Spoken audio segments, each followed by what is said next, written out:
দীপুচন্দ্র দাসকে কি একদিনে হত্যা করা হয়েছিল? এই যে কয়েকদিন আগে ময়মনসিংহে ভালুকা উপজেলায় গার্মেন্টসের একজন কর্মী ছিলেন দীপুচন্দ্র দাস। আপনারা কি জানেন সেই দীপুচন্দ্র দাসকে কতটা নির্মম?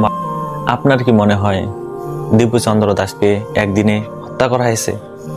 আচ্ছা, আপনারা বলুন তো, আপনাদের কি মনে আছে খুলনার সেই উৎসব মণ্ডলের কথা? ছোট্ট একটা কিশোর সবেমাত্র কলেজে যাওয়া শুরু করেছিল।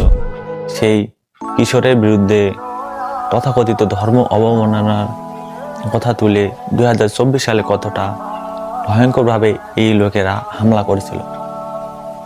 আপনাদের নিশ্চয় মনে আছে আপনারা জানেন সেই উৎসব মণ্ডল এখন সে কোথায় আছে? সে কি আদৌ বেঁচে আছে বা কি অবস্থায় আছে? কিংবা আপনাদের কি মনে আছে ফরিদপুরের সেই হৃদয় পালের কথা? ছোট্ট একটা কিশোর ছেলে যার বিরুদ্ধে ধর্ম অবমাননার অভিযোগ তুলে বারবার পরপর 2 থেকে হামলা চালিয়েছিল। এই লোকেরা সেই ভিডিওটা আপনারা অবশ্যই দেখছেন। সেখানে এই লোকেরা উপস্থিতিতে সেনাবাহিনী সেই ছোট্ট কিশোর হৃদয় পালকে পেটাতে পেটাতে নিয়ে গিয়েছিল।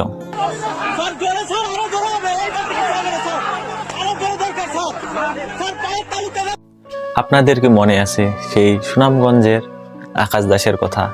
নিশ্চয়ই মনে নেই। সেই আকাশ দাসের বিরুদ্ধে এই তথাকথিত ধর্ম অবমাননার অভিযোগ তুলে ভয়ঙ্করভাবে হামলা করা হয়েছিল। কিংবা আপনাদের কি মনে আছে টাঙ্গাইলের সখীপুরে সেই শঙ্কর দাসের কথা? তথাকথিত ধর্ম অবমাননার অভিযোগ তুলে এই গুজব ছড়িয়ে 4 বাড়িতে ভয়ঙ্করভাবে হামলা লুটপাট করেছিল, সবকিছু অগ্নিসংযোগ করে ধ্বংস করে দিয়েছিল।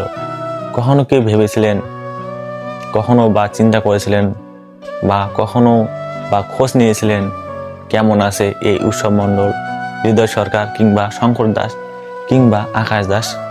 আপনাদের তো নিশ্চয় মনে আছে, এই তো কিছুদিন আগের কথা, লালমনিরহাটের সেই পরেশচন্দ্রশীল এবং বিষ্ণুচন্দ্রশীলের কথা।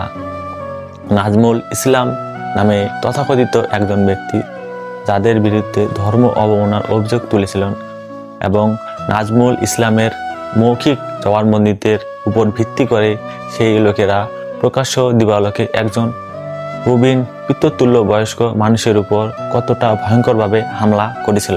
আমি দীপ্তি রানী রায়, পরেশচন্দ্রশীল আমার শ্বশুর।